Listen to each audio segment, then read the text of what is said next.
Now we're live. Hey, Rupi, welcome. Thank you, Welcome, welcome, Russell. welcome. Thank you. All right. Let me do a quick mic check. And then I think we are live. Yes, we are live. 23 seconds in.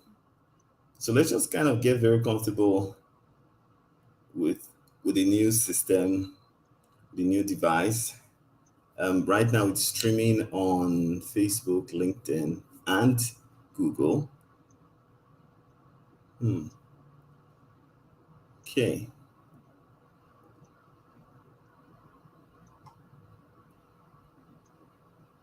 All right. So I think we're live. So thank you very much, Rupi. Welcome, welcome, welcome. Let me just make sure everybody is aware that we are live.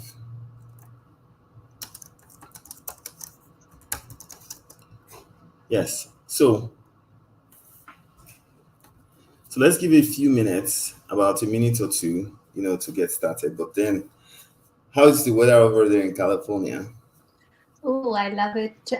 It's sunny, it's beautiful out there, and I think it's just at the start, a little bit start of the fall slowly. So it's just beautiful to watch out there. It's not too crazy hot. Amazing, amazing. So what And have you how been up? about you?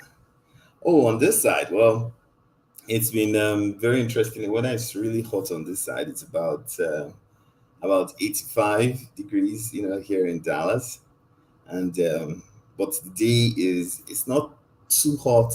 It's warm, warm enough for you to go outside and still be able to enjoy yourself. Yeah, yeah, Yes, I yes, agree. yes. So welcome, welcome, welcome. So I see people are coming in right now. So I think we are good to go. So Rupinder Pannu, welcome, welcome. Thank you so much, Russell. Before we get started, I just wanted to, thank you for, giving this opportunity and also for what you're doing for Clappy Village. It's very inspiring, to see the amazing amount of work that you've done to make a difference in the community and the organizations around the world. So keep up the good work. It's just amazing. I can't wait to see where it goes. From here, it's just the start of an innovative journey for all of you. And I'm happy to be a part of it and help it be here with you and everybody in Glappy Village and across the world who are joining us. Thank you for joining today. Hope today's session help you guys motivate, to think beyond your limitation, whatever you think, whatever you want to do, achieve in your life. Hope today's session will be a motivational one for everyone. Amazing, amazing, Rupi. Thank you very much for sharing that. A lot of people here know you as Rupinder, but then you go by Rupi. Tell us a little Yes. about your name. Tell us about you. So I feel Rupinder is usually very formal, but people who really love me and who are close to me, they actually call me Rupi, and I find it very personal. Rupinder in general means beauty, but Rupi is just a little bit more personal to me, so that's why I usually prefer people to call me Rupi. Okay, what does it mean? A rupee doesn't mean anything as such. Normally in Indian currency, you have rupees. So people used to make fun of me when I was a kid and growing up. But in general, rupee doesn't mean anything. But rupinder means beauty. Wow, beautiful. Thank you. I appreciate the name and thank you very much for sharing that. So we wanted to kind of share very quickly your view. I'll be sharing the slides if you don't mind. There Sure. are just a few things basically to some persons are saying they are not hearing you. Let me see. Abraham, how's the volume? Can you guys hear me now?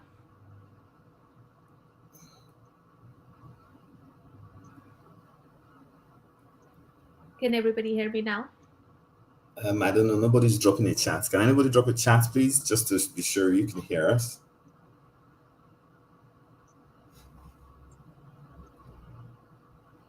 I'm not seeing it. Yes, the beach says she could hear you. So Okay. beautiful. All right, beautiful.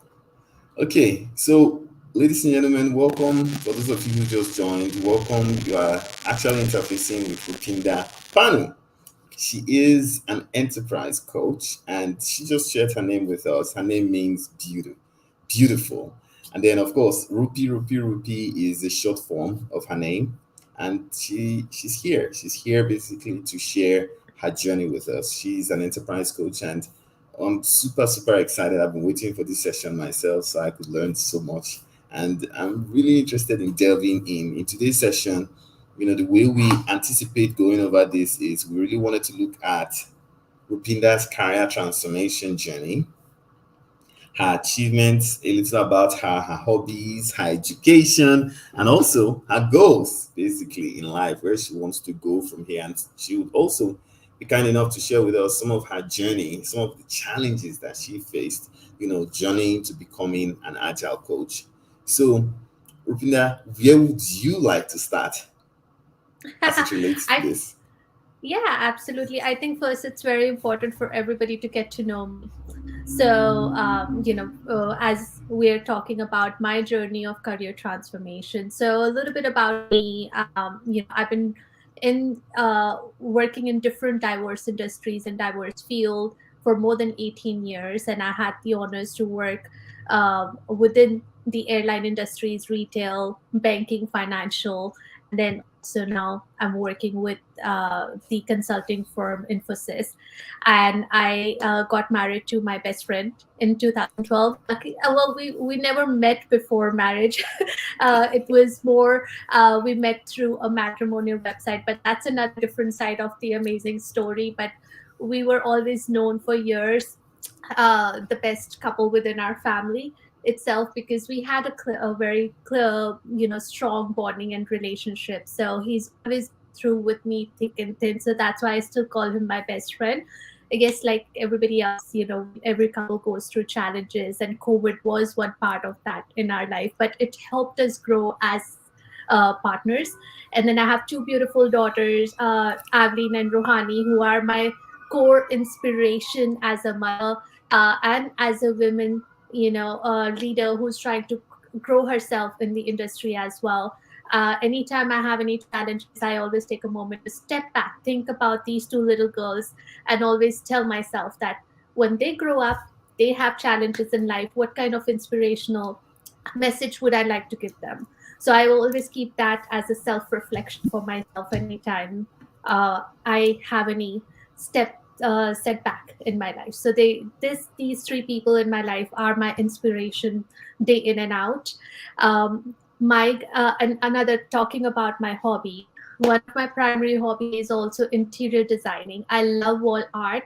What you see on the right, this is a washi tape art that I did in one of my walls in my house. I love painting. Anytime I get a moment to, it helps me relieve stress and also, take my creativity out. So, and then so that's who I am as an individual. Beautiful. Thank you. Thank you very much for sharing. So, tell us about your journey into Agile. Give us that backstory, that exciting part of, you know, how you started your journey.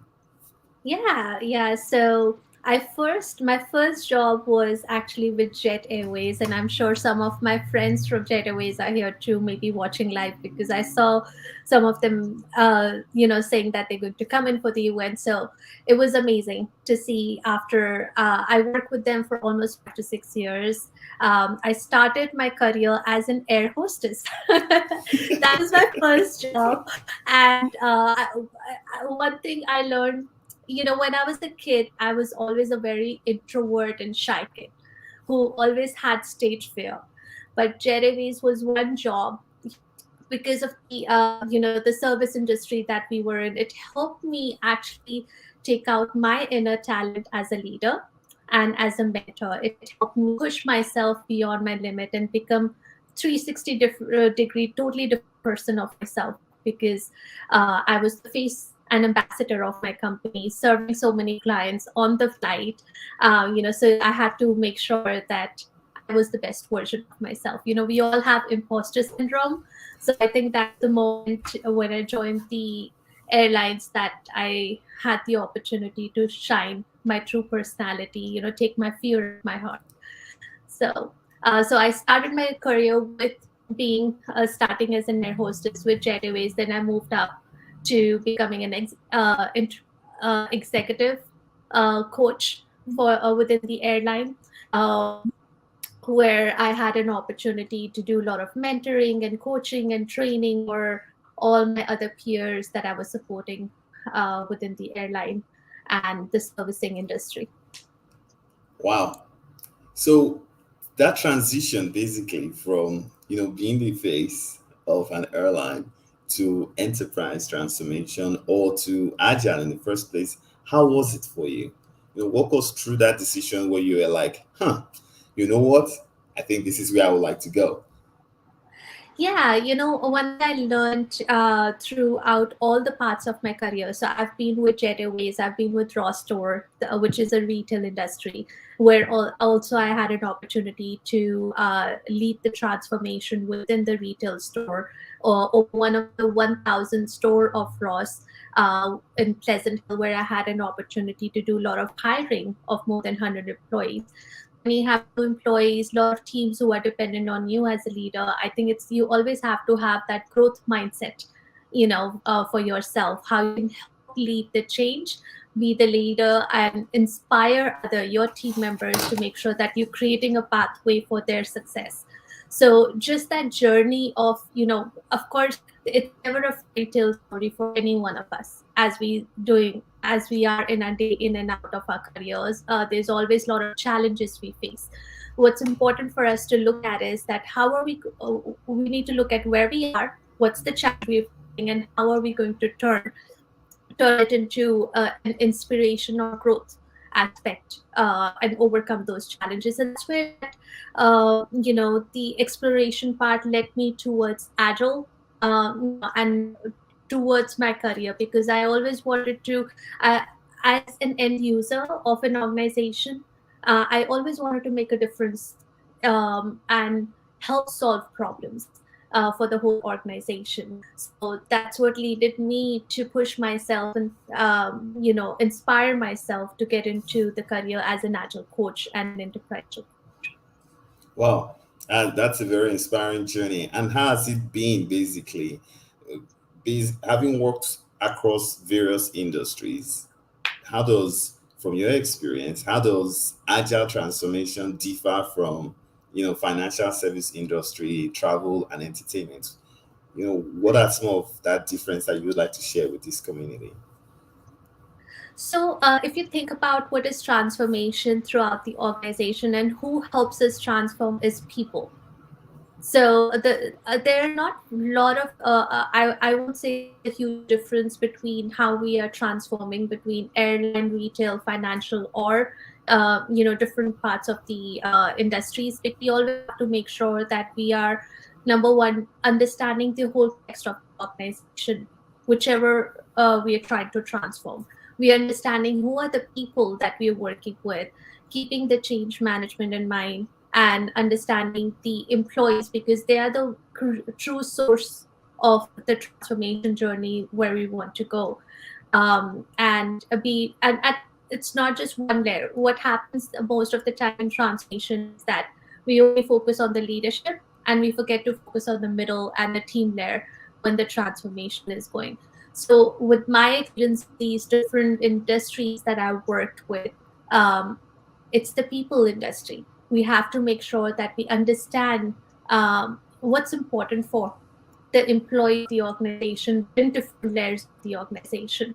What are their key problems that they're facing within the context of that organization, and how can we so we all have the same vision and goal where we want to go.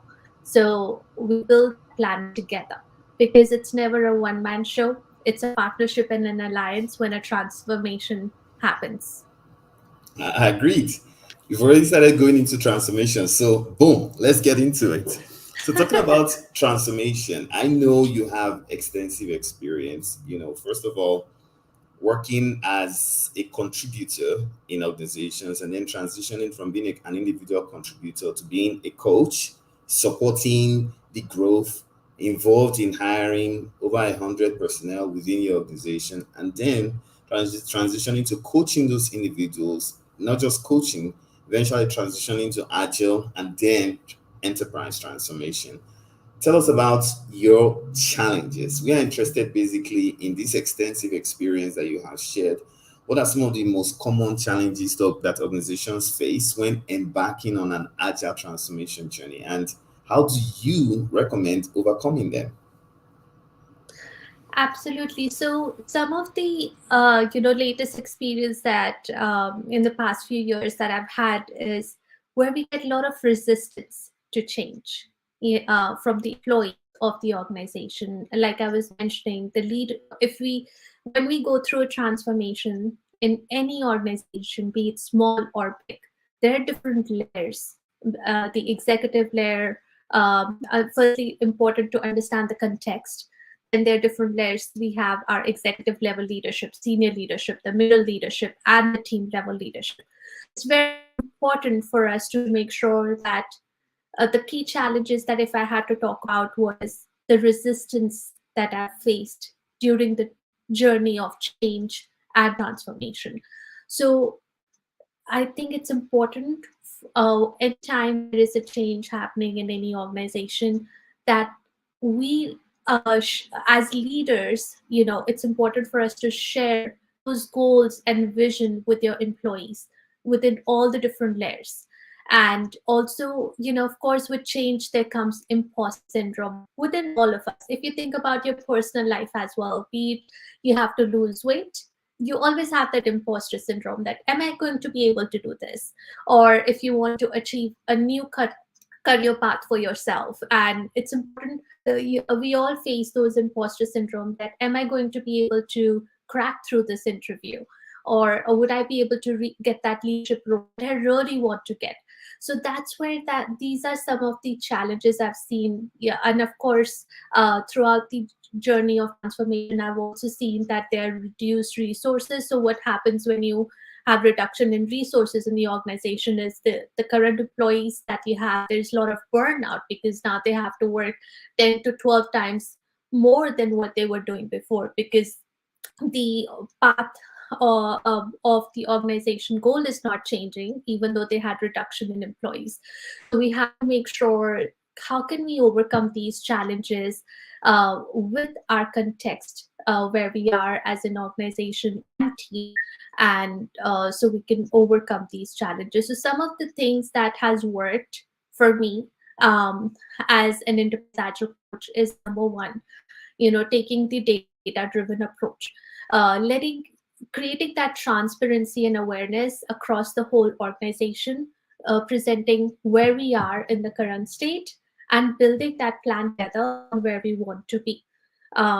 Because again, like I mentioned, it's never a one-man show, it's a teamwork. So having that clear vision together as one team is very important, because it helps your journey even much more easier. And creating, we talk about creating awareness within the organization, which helps create understand pain points that we are facing, and help create awareness on where do we want to go, why do we want to solve these pain points as an organization. And then it helps create the desire to move towards the change. It helps as an enterprise coach, it helped it's one of our key responsibilities, also making sure enabling sharing the knowledge that okay, now we have these problems that we are facing, and we're going to go through the path of transformation, and making sure that we're giving all the tools and resources to employees so they can be enabled and be successful on the journey of the future state of the organization. Amazing. That's really exciting that you shared that. And in this conversation, some of the things you mentioned, which kind of caught my attention, was customizing the safe framework. You talked Yeah. about customizing the safe framework, and I want to kind of double click on that. Now, you mentioned that you customized the safe framework based on your client's needs. Could you share some examples of how tailoring the agile methodology has led to a successful transformation, and what are the lessons that you have learned from implementing a tailored approach to safe? So scaled agile is definitely one of the most impressive framework which helps in driving change throughout the organization.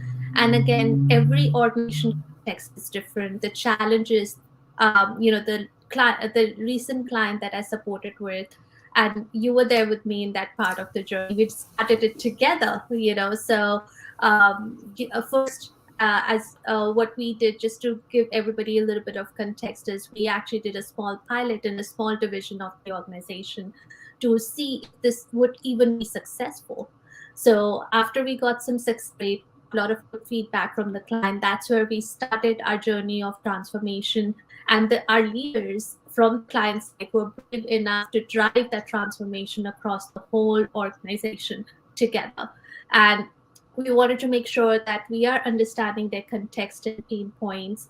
And that's where we took an opportunity to take a little bit innovative approach, where we customized our scale agile framework based on the client's context. I'm not going to get too much into detail, but again, talking about some of the challenges that we faced was, number one, we need to make sure getting all the leaders across all the different division of the organization involved early on, getting our middle leadership as well involved throughout the process, because again, we need our change champions.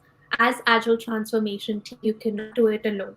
You need your change champions from your organization to do this together. So think about your hand. When you have this is when you want to make a fist, if one finger is not there with you, it's not a fist.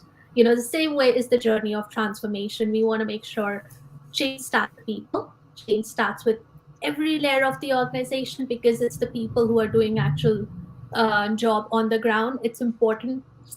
The Another key challenge was that we were small team. I talked about in the beginning reduction in resources, and even as agile transformation team, we were small. So again, where our change champions are so important throughout the process of change management. Amazing. It must have been very challenging, as you've discussed. When this happens, I understand from my experience, especially working with you on the said project you just talked about, that it requires us as coaches to, in Safe's word, lead the change. How do you how can you describe that for those people who are new to Safe, basically, and new to Agile in general? What does it mean for an individual to lead the change in Agile transformation? How do you embody that? How do you exemplify that as a coach, as an individual, as an employee? What does that really mean? So, as an individual, I think it's important for you to look at the team that you're working with, and the contribution that you are doing within that journey of change and transformation where the organization is going. And how is your role impacting? And how is your role impacted, through this change process as well, where you are, and then what's your vision as an individual from performance perspective? Where do you see yourself? A lot of time we also talk about, 5-year goals are too vague, but sometimes it's important to understand your individual vision for 5-year goal. And any organization that you're working with, what's your vision for your organization? Where do you, because you're working for almost 8 to 10 hours a day, you dedicated heart and soul throughout the day. It's important for you to have that vision on the future state. And who is your team that you're working with? Understanding your context. And what, again, self reflection is also very important, doing that continuous retrospective throughout, so you can make sure that you can take the right actions to drive the future performance, high performance for yourself as an individual and your teams that you're supporting. Hmm, nice.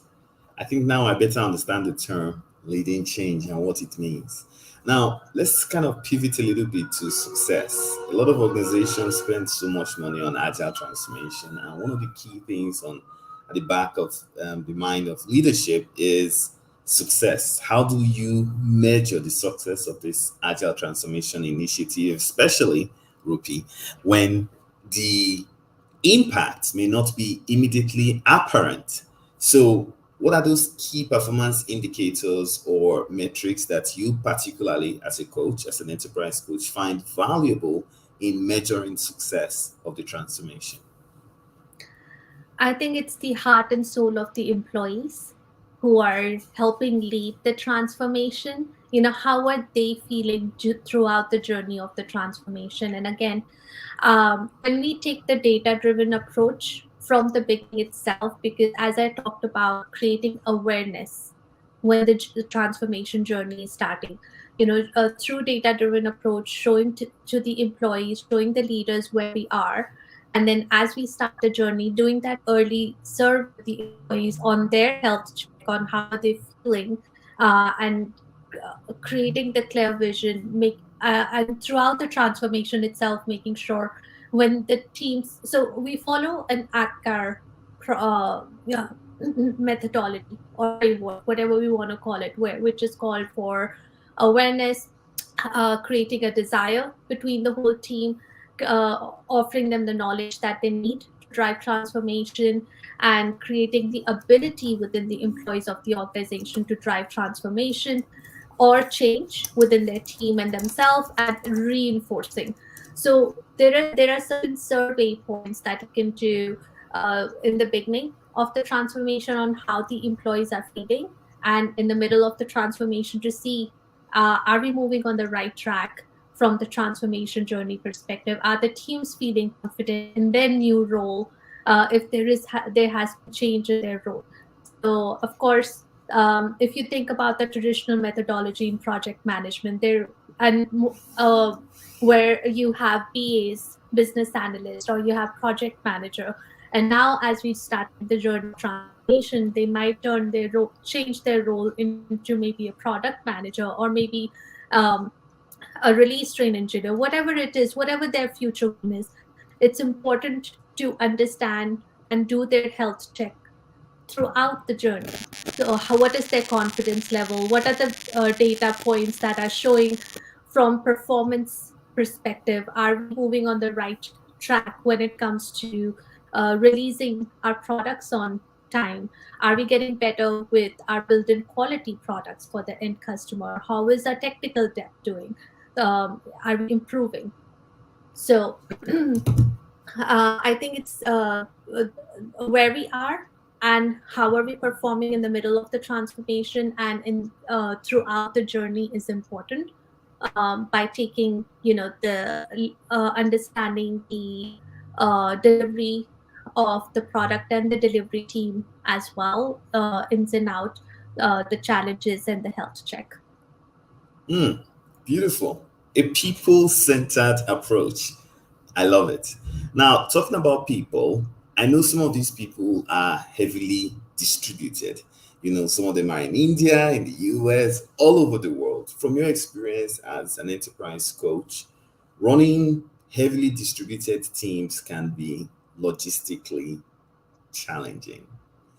Now, what insights would you provide, to all of us listening on how we can effectively manage and coordinate these distributed teams to ensure that they are seamlessly delivering agile that we as coaches are being paid to do?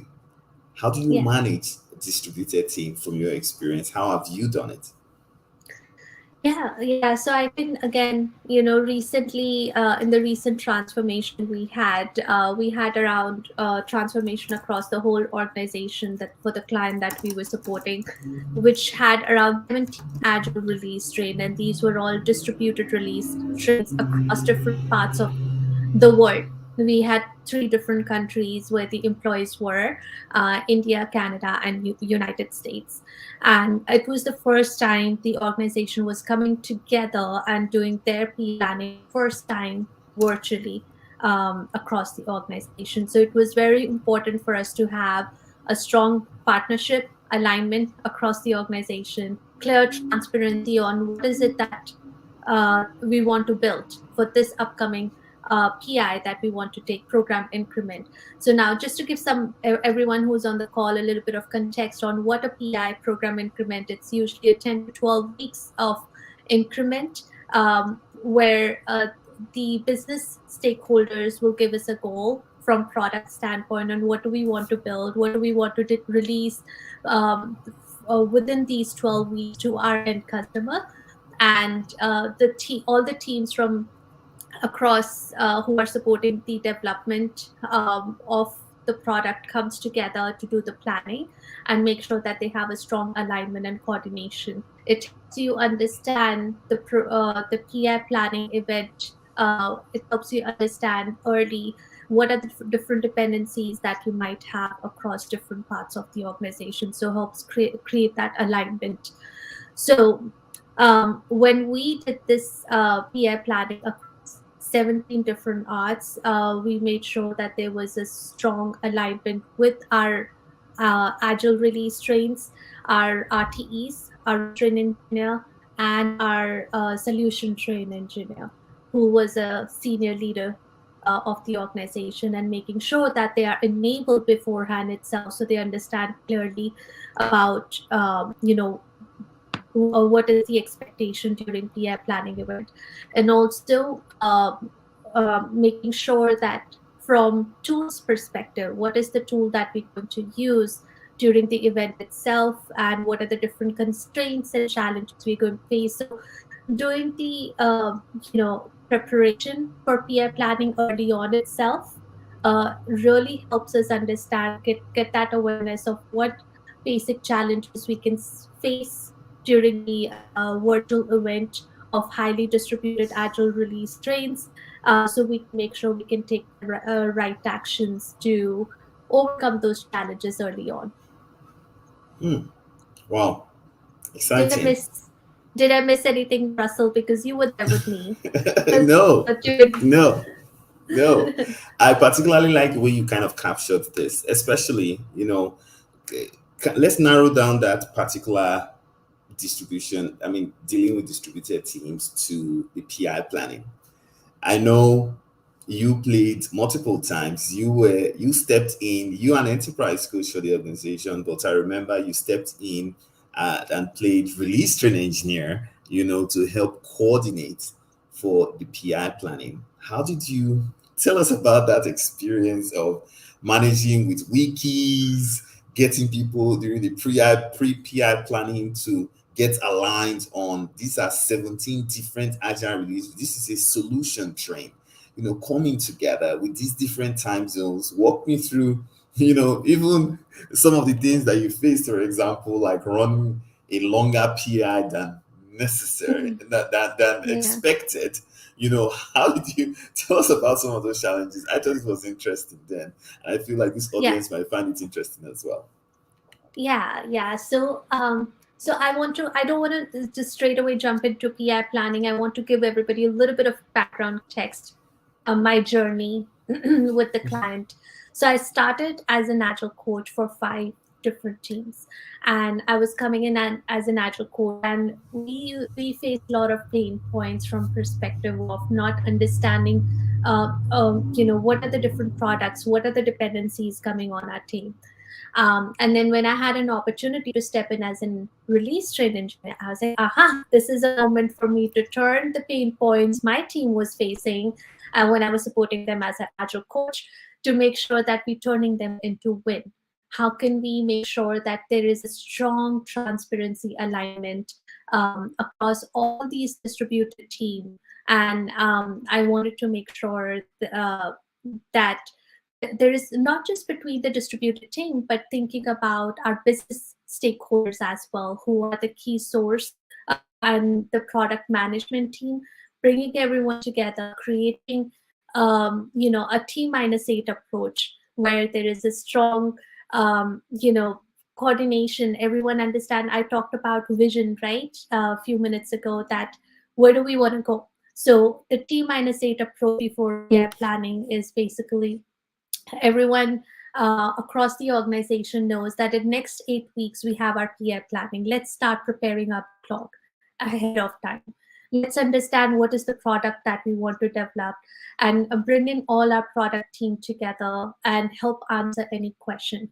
Because if your backlog is healthy, ultimately the product that the development team is going to build is going to be healthy as well, with less technical depth.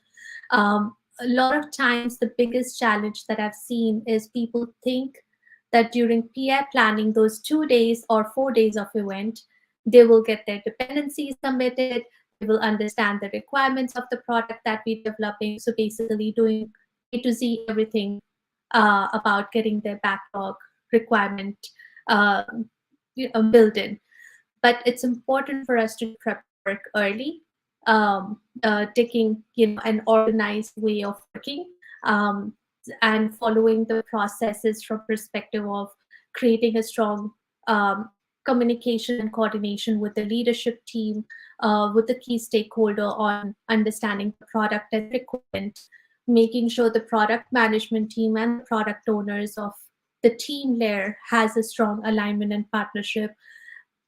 Also bring your architect team early on in the process as well, taking shift left approach with our quality team and release team, so we can understand what are the challenges our architect team faces, what is our architectural enablers that we need to build early on itself.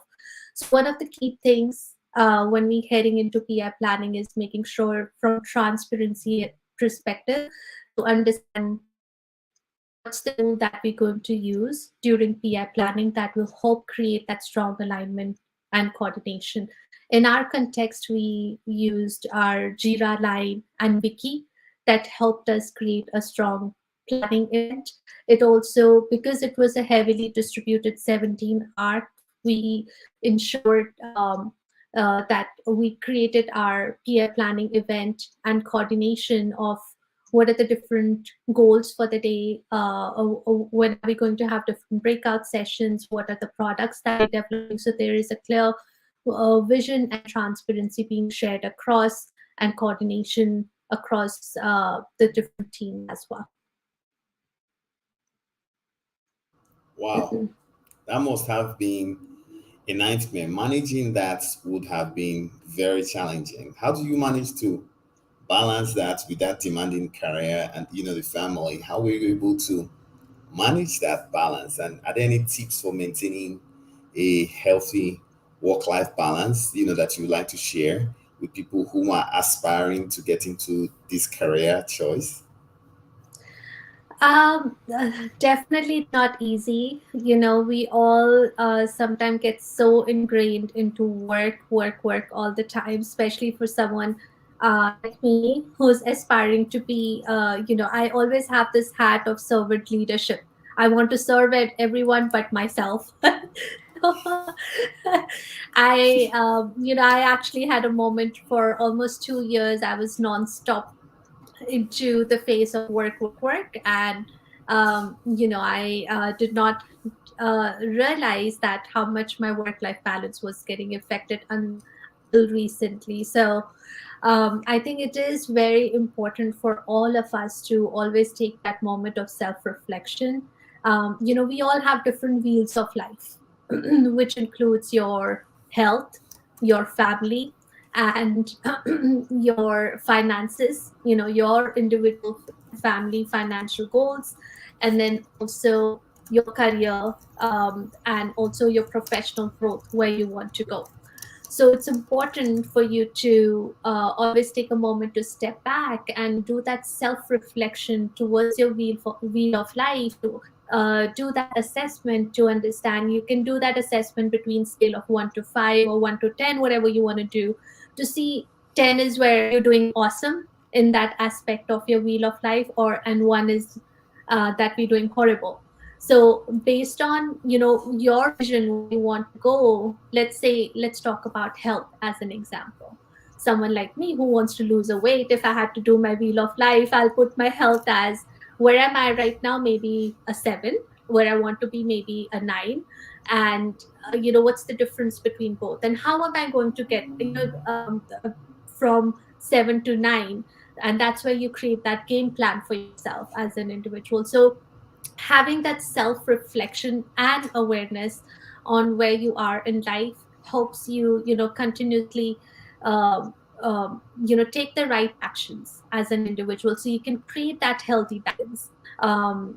Because it is very easy, and I can speak with my own personal experience, that it is very easy to get slipped, because someone who's so career oriented, or someone who is always wearing a hat of a servant leadership, who wants to serve others, between my community, across my community that I'm serving, it's very easy to just think about the people that I'm serving and not myself.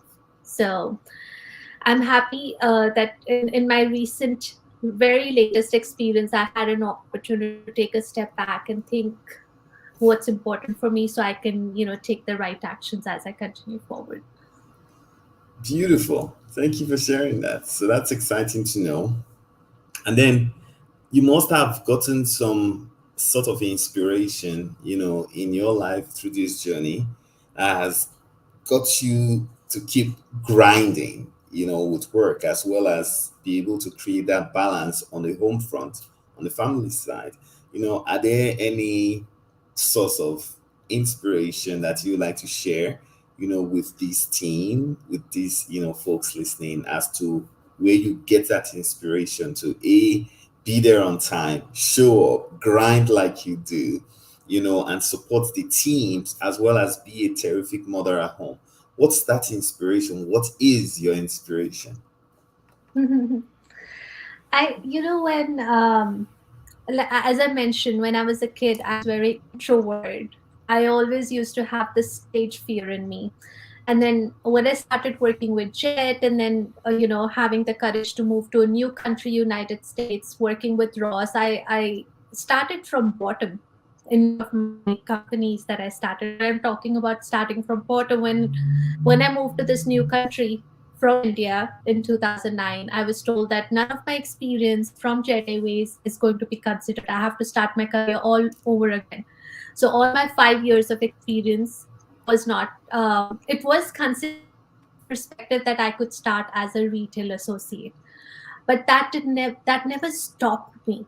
I always had this drive within myself that no matter wherever I am, I want to continue moving up the ladder, and growing in my career, because I always wanted to be that change agent where I'm making a huge positive difference in the organization where I'm serving.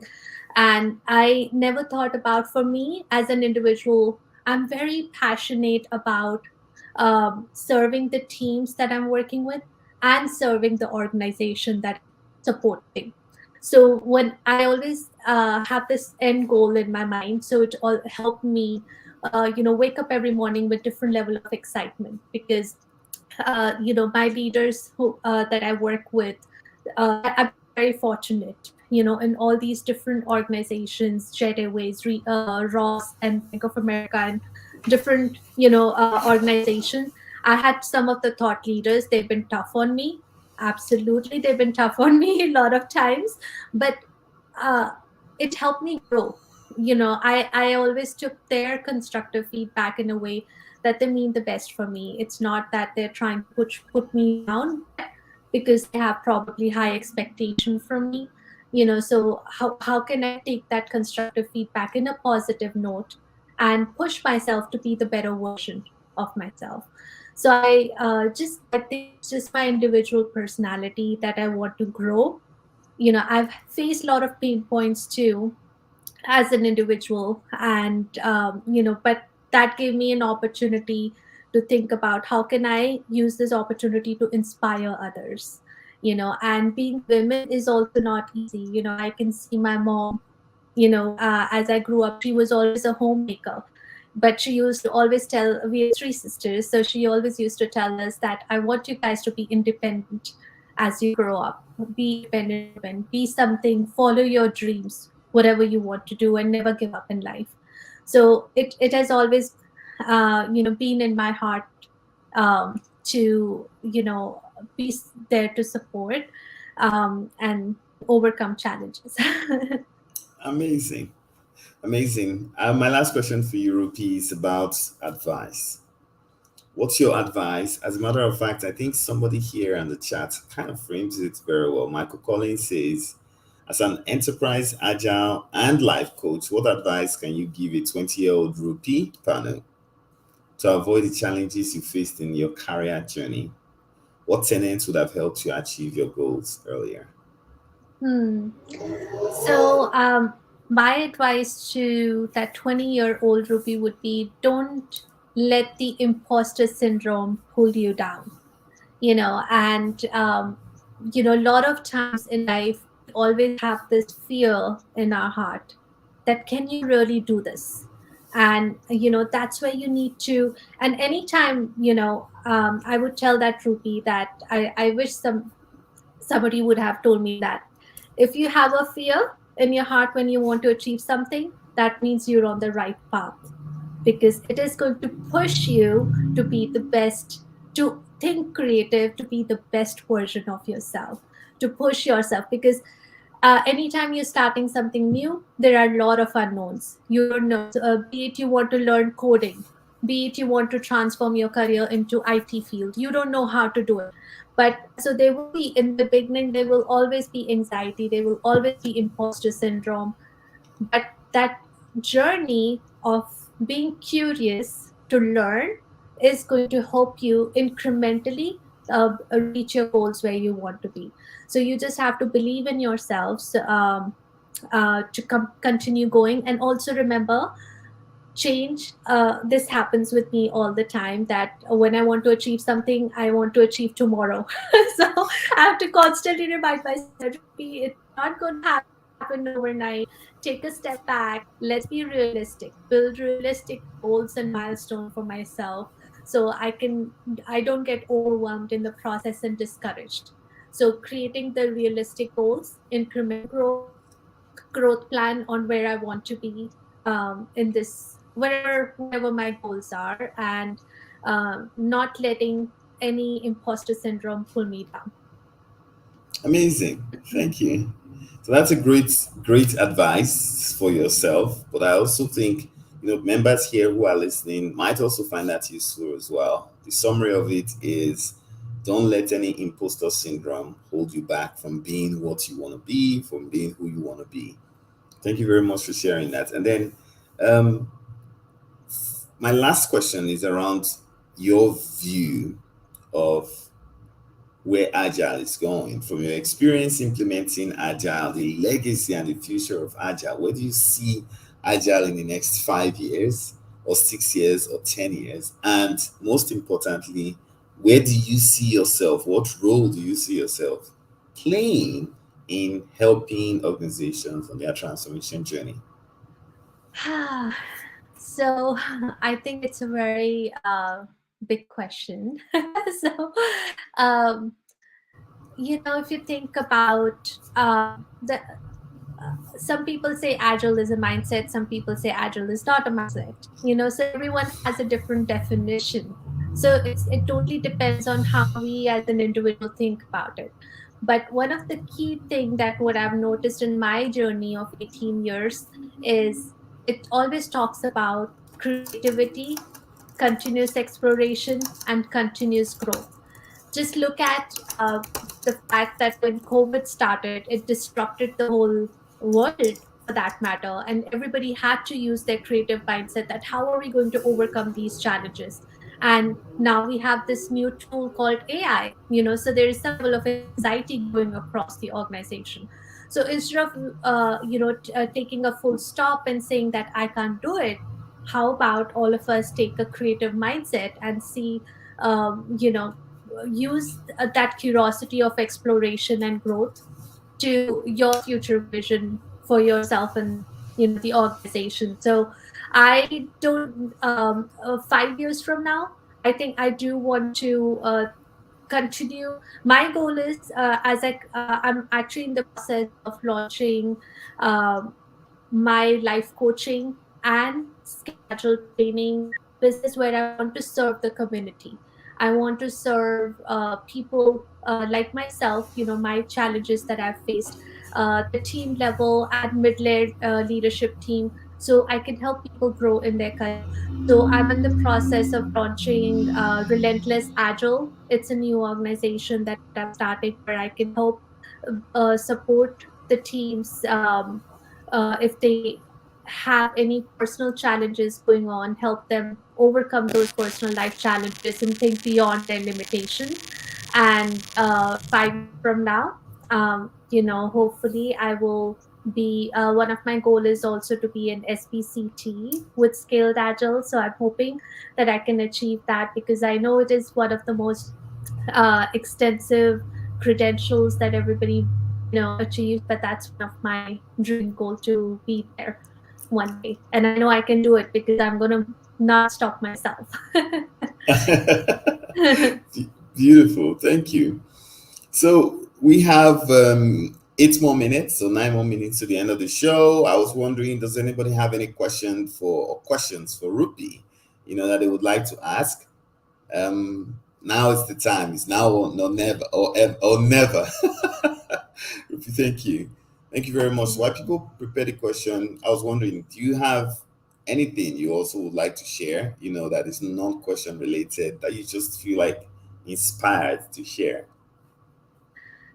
um, I think mostly I've talked about um, everything, my journey, of growth with everyone. And I just want to let everybody know that wherever you are in your life, have a vision for yourself. Don't stop yourself.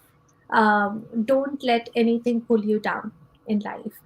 A lot of times we also start looking for motivation from outside world, getting validation from outside world, our friends and family.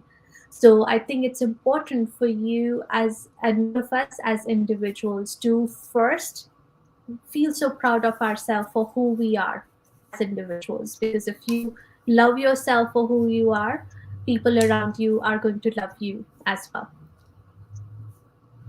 Beautiful. That's very, very inspiring. I appreciate that. Love yourself.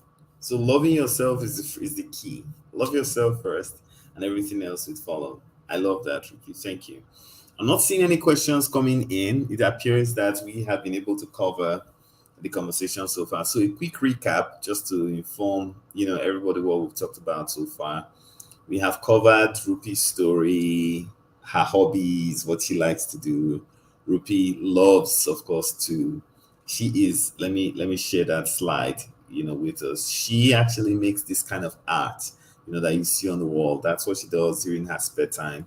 She also, one of her hobbies, I would say, includes being a life coach as well, and helping as many people as possible. She got married to her best friend. She has two beautiful daughters, Ruhani and Avleen. And one of the things that Rupi shared was her journey with us as well.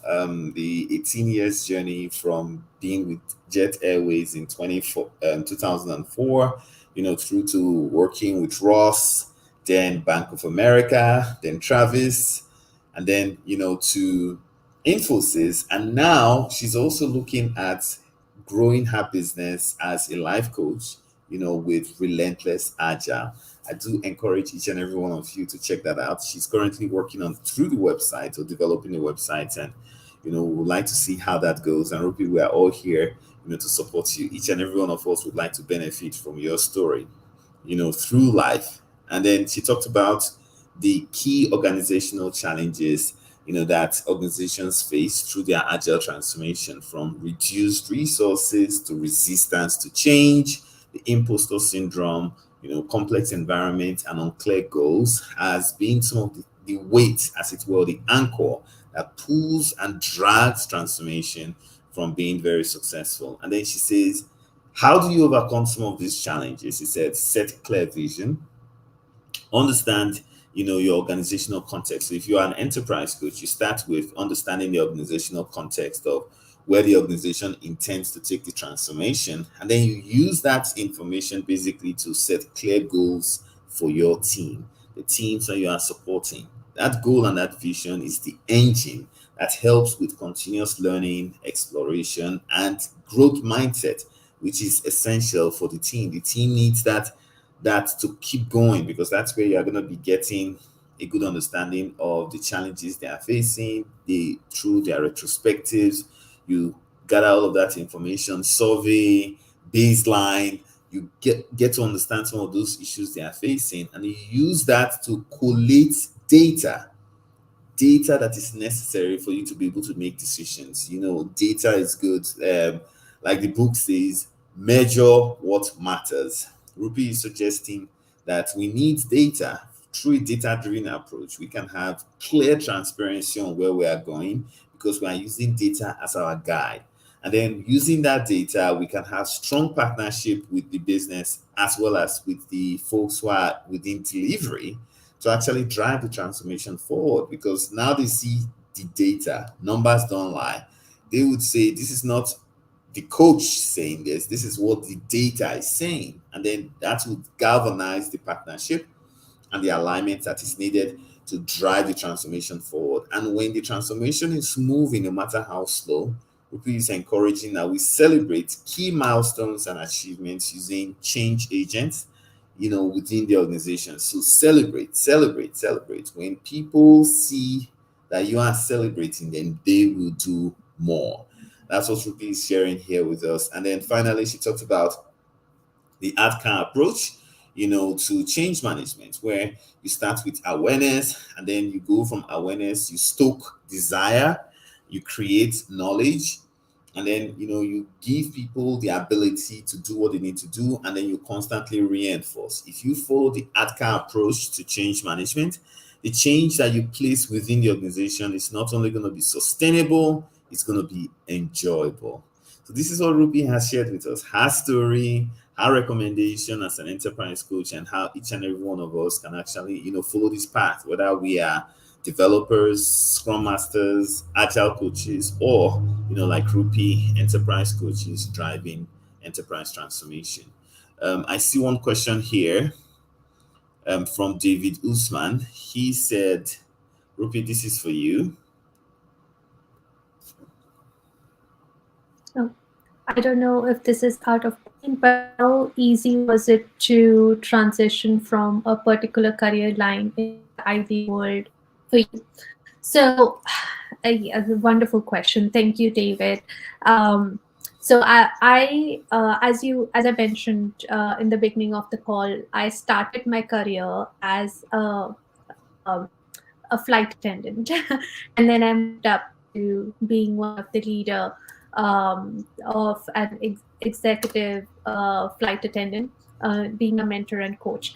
One of the key thing that I did when I was transitioning into IT was I worked a career coach as well.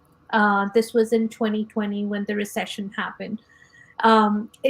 She gave me an opportunity to do a lot of self-reflection where I could actually understand what are some of my transferable skills that I can bring from my experience at the airline, at the retail industry, at the financial institutions that I served. And there are always transferable skills that a lot of us don't think about. So I think as an individual, it's important for you to understand what is that role that you want to get into within IT field. Because within IT, you have different type of roles. You can be a developer, you can be a product manager, you can be a scrum master, agile coach, or whatever you want to be. First, it's important for you to understand what is that role that brings bubbles in your tummy and makes your heart go, oh my god, I want to get this role. Once you understand your vision, read about the roles and responsibility of that individual role that you want to get your career transition into IT, and look at your past career and see what are those transferable skills that you can take into the IT field with you. And then if you need more help, Russell is here, I'm here. We will be more than happy to help you with that transition across as well, because that's for him and myself, that's our mission now as we have gone through our journey ourselves. Amazing. Thank you. Thank you very much. Beautiful question, David. Samuel says, wow, this is so informational and inspirational too. Thank you very much for your time, Rupi. Um, You're thank you, welcome. Rupi. And then to team, each and every one of you, you are welcome to the next week edition. Rupi, an enterprise coach, just shared her story with us. Next week, we're going to be meeting with Anurag. Anurag is a senior data architect. He's joining us on Wednesday next week, the same time. He's going to be sharing his journey, especially how he's helping organizations with their data architectural challenges. And you all are welcome. Same time, log in, and then let's go through, data analytics. Every week we try to share something with professionals like Rupi, telling their story and strengthening the very fabric of information technology. Again, it's always a pleasure having you here at the Glampy Village. I'm looking forward to seeing you next week. Rupi, thank you very much for having us. Thank you, Russell. Appreciate it. All Thank right, you. team. Bye bye. Bye, everyone. Bye bye.